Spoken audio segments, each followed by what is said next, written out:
हिंदी साहित्य का भक्ति काल साहित्य के स्वर्ण युग के नाम से जाना जाता है।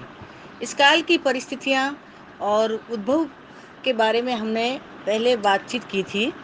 आज हम जानकारी प्राप्त करेंगे भक्तिकालीन काव्य की सामान्य प्रवृत्तियों के बारे में।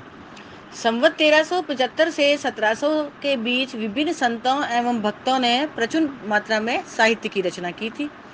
ये वह साहित्य जो मानवीय चित्त में भक्तिभाव के अंकुरित होने के फलस्वरूप रचा गया। इस काव्यधारा को विकसित करने वालों में संत कबीर, रैदास, दादू, धन्ना, पीपा, सेन, नानक, जायसी, सूरदास, नंददास, कृष्णदास, चतुर्भुजदास, गोस्वामी तुलसीदास, प्राणचंद चौहान, हृदय राम आदि हुए। इन्होंने अपने अपने आराध्य के प्रति अपने को समर्पित कर जिस भावाभिव्यक्ति को काव्य के रूप में प्रस्तुत किया, वही अनुभूति परक अभिव्यक्ति भक्तिकालीन काव्य के रूप में सामने आई। इस काव्य की कुछ प्रमुख विशेषताओं के बारे में आज हम चर्चा करेंगे। जैसा कि मैंने पहले भी बताया कि मुख्यतः भक्तिकालीन साहित्य में दो प्रकार की भक्ति भावना हमें दिखाई पड़ती है। एक तो निर्गुण भक्ति भावना और दूसरी सगुण। और इन्हीं की आगे चलकर दो शाखाएं हो गई, ज्ञानाश्रयी शाखा, प्रेमाश्रयी शाखा। ठीक है ना। और इसी में आगे चलकर संतों और भक्तों का एक आधार बना जो आगे चलकर विकसित हुआ। जैसे कि निर्गुण भक्ति शाखा में संत काव्य, सूफी काव्य दोनों आ गए। संत काव्य में ज्ञान मार्गी और सूफी काव्य में प्रेम मार्गी। ठीक इसी तरह से सगुण भक्ति शाखा में राम भक्ति शाखा और कृष्ण भक्ति शाखा, जिसमें तुलसीदास एक का प्रतिनिधित्व करते हैं और दूसरी का प्रतिनिधित्व करते हैं सूरदास। इसकी एक प्रमुख विशेषता है एकेश्वरवादी भावना। भक्तिकालीन काव्य में ईश्वर एक है। संतों एवं भक्तों ने उसे पुकारा तो अलग अलग नामों से है, फिर भी उनके अनुसार ईश्वर एक है। वो पार ब्रह्म है, इस सृष्टि का रचयिता है, व्यक्ति के अंतर में स्थित है, उसका नूर समस्त प्रकृति में समाया हुआ है। वही राम है, कृष्ण है, रहीम है। अगम अगोचर होते हुए भी वह पीताम्बरधारी है, धनुषधारी है। उसे सख्य दास से प्रेमा भक्ति से प्राप्त किया जा सकता है। वो दुखों का दूर करने वाला उद्धार करता और एक परम ब्रह्म है। दूसरी बात है, इस काल में ज्ञान के महत्व पर भक्तों ने बल दिया। ईश्वर के सत्य स्वरूप को समझने के लिए, उस तक पहुंच पाने के लिए, उसके मार्ग को जानने के लिए ज्ञान का महत्व निर्गुण और सगुण दोनों धाराओं के संतों एवं भक्तों ने समान रूप से स्वीकार किया है। ज्ञान के अभाव में आत्मा भटकने का अंदेशा बना रहता है।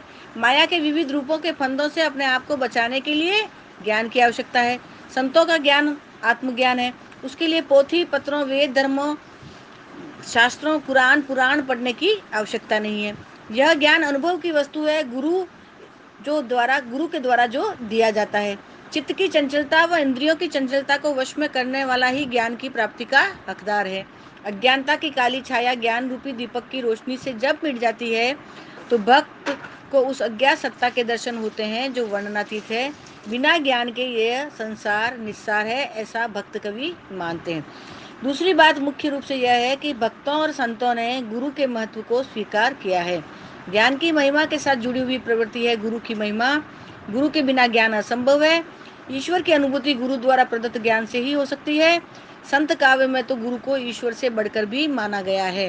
गुरु मन में बैठे अज्ञानता के अंधकार को ज्ञान से दूर भगाता है। इसलिए संतों ने बार बार गुरु की महिमा का वर्णन करते हुए कहा है, सतगुरु की महिमा अनंत, अनंत किया उपकार, लोचन अनंत उगाड़िया, अनंत दिखावन हार। और जायसी इसी क्रम में कहते हैं कि गुरु सुआ जय पंथ दिखावा, बिन गुरु जगत को निर्गुण पावा। महाकवि सूरदास ने वल्लभ नक चंद्र घटा बिन सब जग माही अंधेरो, बंदो गुरु पद कंज कृपा सिंधु नर रूप हरि। गोस्वामी तुलसीदास इतना कहकर गुरु की महत्ता को स्वीकार करते हैं। गुरु गोविंद दो खड़े काके लागू पाव, बलिहारी गुरुदेव की जिन गोविंद दियो बताए। कबीर ने स्वतंत्र रूप से यह घोषणा कर दी कि गुरु ही सबसे बड़ा मार्गदर्शक है और उसके बताए मार्ग पर चलकर ही आत्मा सहज ही परमात्मा से साक्षात्कार कर सकती है। भक्तों के अनुसार ब्रह्म तो फिर भी परोक्ष सत्ता है, किंतु गुरु तो पग पग पर मार्गदर्शन करने वाला एक प्रत्यक्ष ब्रह्म है। इस प्रकार भक्त काल के कवियों ने गुरु को सर्वोच्च सत्ता के रूप में स्वीकार किया है। एक अन्य विशेषता है नाम की महत्ता। नाम कीर्तन का महत्व भी संतों और भक्तों ने समान रूप से स्वीकार किया है। भक्त कवि तो इसे महत्व प्रदान करते ही हैं।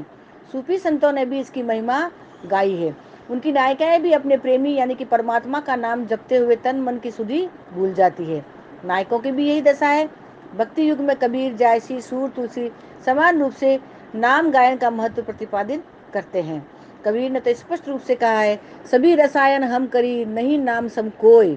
इसी तरह से सूरदास भरोसो नाम को भारी कहकर अपनी बात स्पष्ट करते हैं। तो गोस्वामी तुलसीदास यह कहते हैं कि कहो कहाँ लगी नाम बड़ाई, राम न सकही नाम गुण गाई। और अग्रिम इसकी जो विशेषता है वह है भक्ति भावना। नाम गायन के समान भक्ति भावना की प्रधानता भी भक्ति साहित्य के सभी रूपों में सर्वत्र विद्यमान मिलती है। कबीर की दृष्टि में तो बिना हरि भक्ति के यह संसार ही नष्ट प्राय है। हरि भक्ति जाने बिना बूढ़ी मुआ संसार। प्रेम मार्गी कवियों ने तो प्रेम को ही भक्ति का सरल साधन माना है। सूफी फकीरों ने तो प्रेम को ही भक्ति का रूप स्वीकार कर लिया है। सूफी लोग खुदा को परम लावण्य के रूप में भी मानते हैं और उनका मानना है कि अल्लाह परम सौंदर्य नूर है, इसलिए वो प्रेम का पात्र है। कबीर की भक्ति भावना के बारे में आप जब सोचते हैं तो वो स्पष्ट रूप से कहते हुए दिखाई देते हैं कि भक्ति बिन बिरथा जन्म गंवायो। और सूर की गोपियां तो घोषणा ही कर देती है कि भक्ति विरोधी ज्ञान तिहारो। तुलसी कहते हैं, राम भगति मनि बन बस उड़ जाके, दुख लवलेस न सपने उता के। इस प्रकार इस युग में सख्य दास्य प्रेमा भक्ति की भावना हमें प्रमुख रूप से देखने को मिलती है। अहम का अभाव इस काल की एक प्रमुख विशेषता है, जिसमें इन कवियों ने बताया है कि अहम भाव, अहंकार भाव मनुष्य का सबसे बड़ा शत्रु है। यह अध्यात्म साधना से भी बड़ा बाधक है। अतः ज्ञान, भक्ति और संसार को सर्वात्म जानकर सबके प्रति प्रेम भाव द्वारा अहम भाव का नाश आवश्यक है। अतः भगवत प्राप्ति एवं मोक्ष के लिए अहम भाव का नाश एवं अतिशय विनम्रता की आवश्यकता है। कबीर ने इस बात को स्पष्ट करते हुए कहा है कि लघुता से प्रभुता मिले, प्रभुता से प्रभु दूरी। उन्होंने तो यहाँ तक कह दिया, जब मैं था हरि नाही, अब हरि है मैं नाही।